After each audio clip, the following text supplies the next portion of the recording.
Welcome or welcome back to the Unraveling Soprano. I'm Heather, and this is my channel where I talk about all of my makes.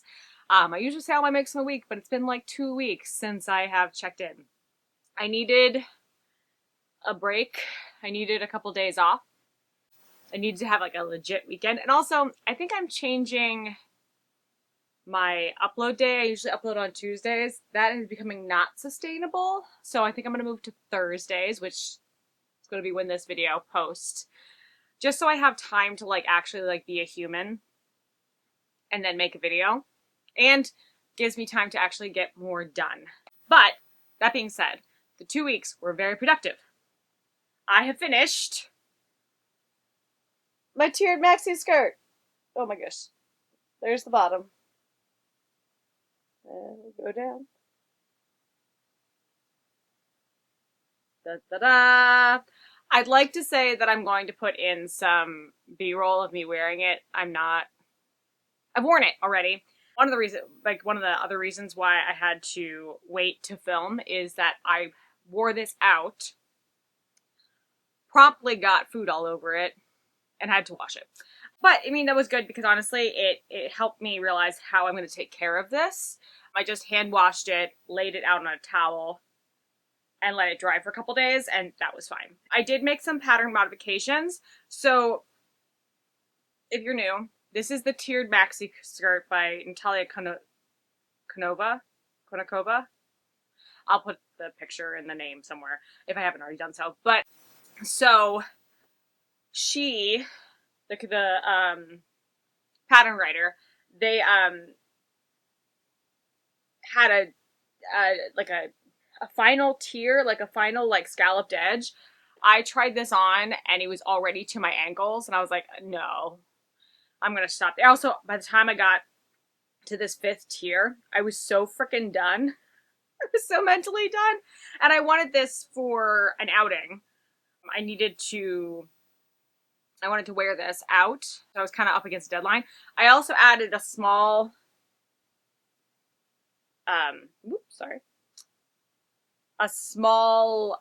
waistband with just 1x1 ribbing. It's not super, I probably could have gone longer, but again, I was really, really done. I finished the ribbing the night before and I was weaving in my yarn on my lunch break the day I was supposed to go out for dinner. So, while again, if I were to do this again, which, spoiler alert, probably never gonna make this again. It's beautiful. I love it. I love that I have it in my wardrobe.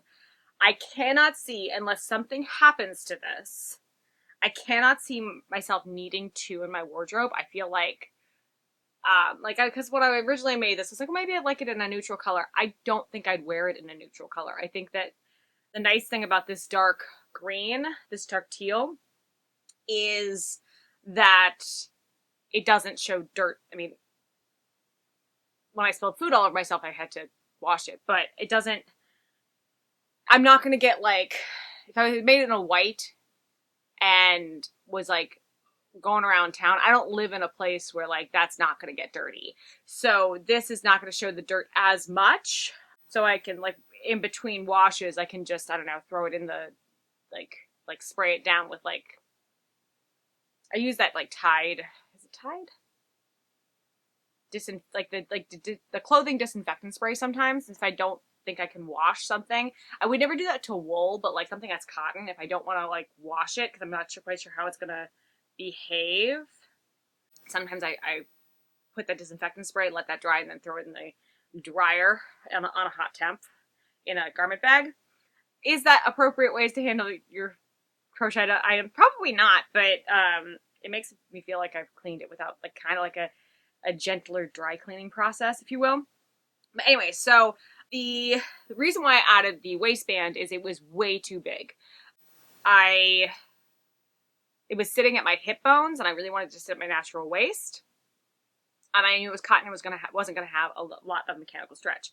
That being said, I put this waistband on, and it was suddenly way too small. So I don't know what I ended up doing. I think I ended up just stretching it. And so now this is a little, nope, this fits my natural waist, and then I belt it. so it stays up. It was a hit for my dinner. I think it's beautiful. And it did not, this is laughable, how much yarn I have left over. Actually, that's not even it, because I'm starting another project, because I need to get rid of this yarn.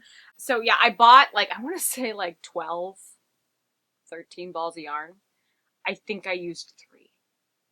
So this is a lesson. Read your instructions. So that's my tiered maxi skirt. That's my finished object. Works in progress. So it's gonna be a day of greens. So I decided that I was going to make a pullover with the remaining yarn. So I'm holding yarns double. So I have 1, 2, 3, 4, 5, 6, 7, 8. I have 8 balls of yarn left. So I think I'm going to be making a pullover and maybe like a mini-me, like a pullover for a small person, like a child. And so I'm making the flax in a sport weight because I feel like holding these doubles is a fingering or a sport weight. So this is what I have so far. I love the little arm detail the flax has, like these garter bumps. I don't know if you can see it. So this is kind of my, like, don't worry about it. Like, my less brain activity sweater. So that is what I have for that. I'm almost done with the increases. I probably need to count to make sure what I have, because I took a break on this to start another cast on.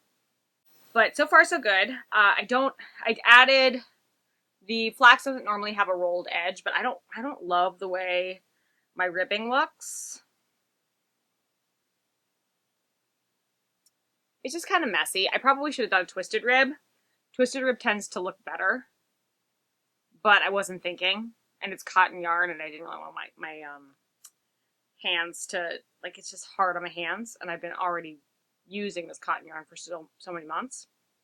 So I just wasn't thinking. So I did a double, like a fold over collar, which I think just makes it look more polished than if it was just a regular collar. I'm a little confused on when to add short rows because it makes it, the pattern makes me believe that, like, the way I'm reading the pattern makes me believe that I am doing all the raglan increases and then doing short rows after the raglan increases.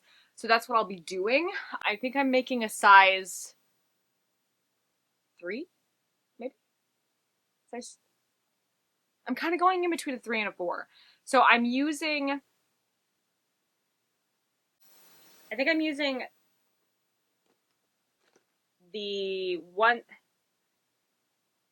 I'm using the suggested needle sizes, I believe, and so that makes me want to go down 2. I don't know what I'm doing. I'm not prepared.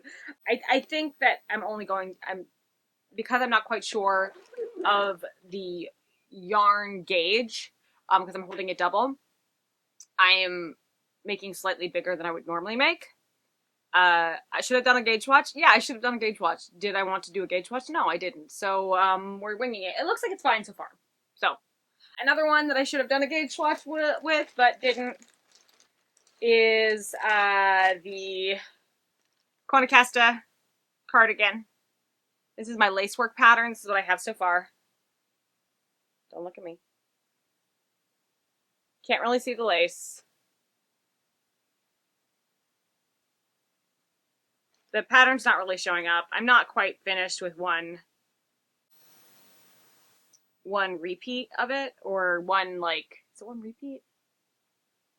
One iteration of the pattern. I do really like this color.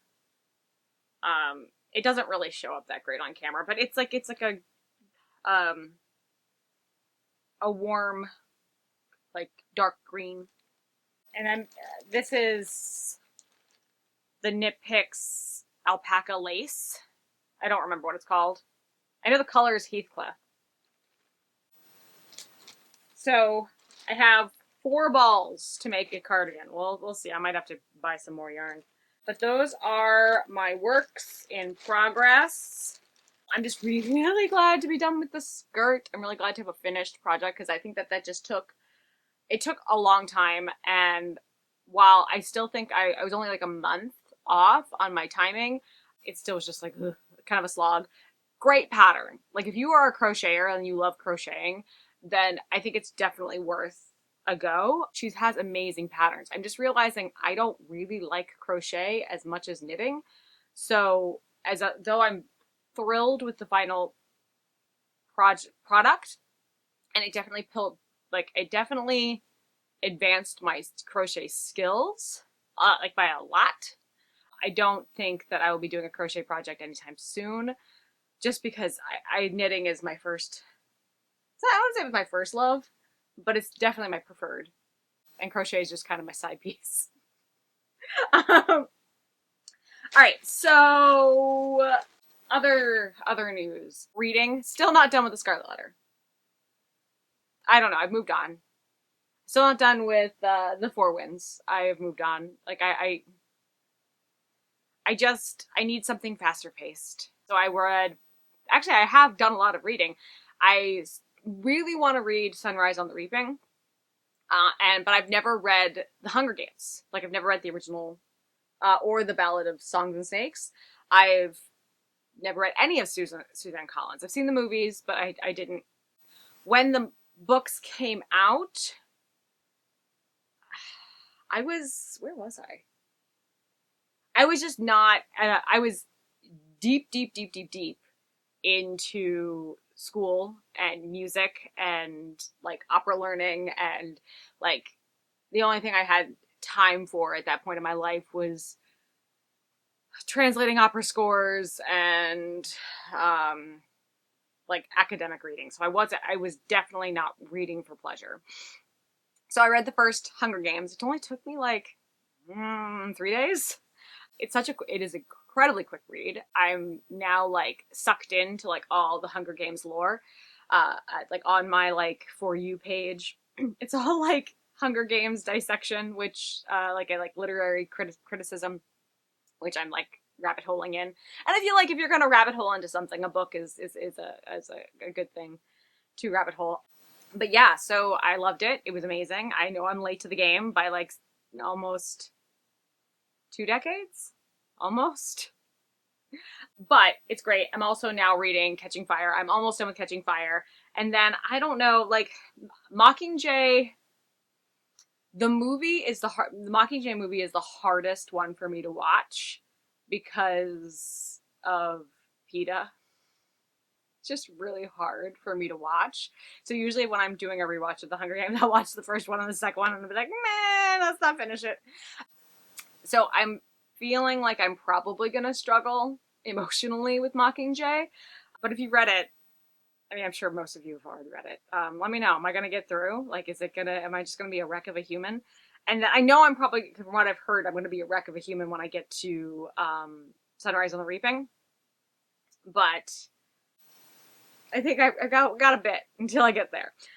So yeah, that's pretty much all I have for you today. The garden is kind of winding down. I've gotten like only like 20 cherry tomatoes for my tomatoes.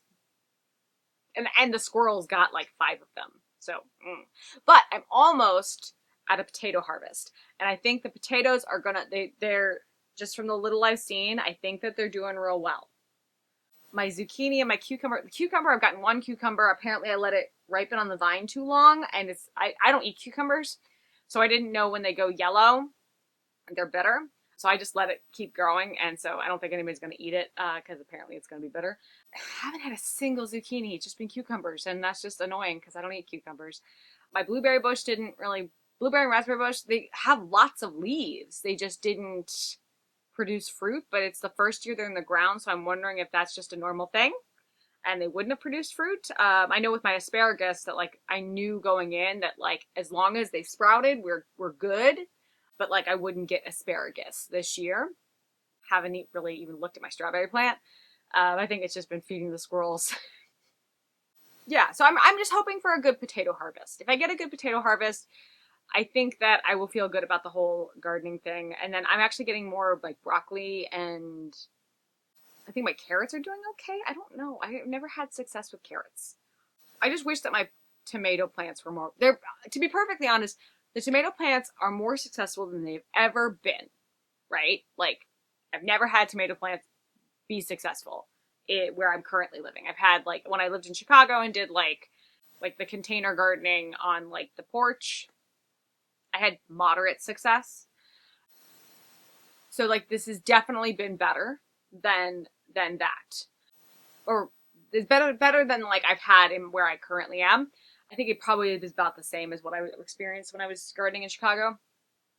And I think that the plants that were the starts that I had started with, I got from a local nursery and not like a big box store. So, did we get these from a local nursery? We may have gotten these from a local nursery. I also think I crowded the pot. Like, there's too many in there. And then the ones I grew from seed, they're growing strong. I just don't know if they'll ever produce fruit because I planted them too late in the season. But yeah, so we'll see. But not. I have no like exciting updates. Maybe when I harvest my potatoes, I'll take you along with me. And then at sometime in September, I should be putting garlic and onions or shallots in pots, and so I can show you what that looks like. Even though like that's just going to be dirt for a long time because they have to overwinter. But yeah, that's all I have for you today. I hope you have a great week and that you are having lots of time to do all the fun things that you do, your fun hobbies. I gotta work on this outro. It's never fluid. Like I'm always like, I'm gonna end the video, and it's always like this random stream of consciousness that never actually makes sense. So, anyways, I hope you have a great week, and until you come back next time, I see you next time. Have a great week. Bye.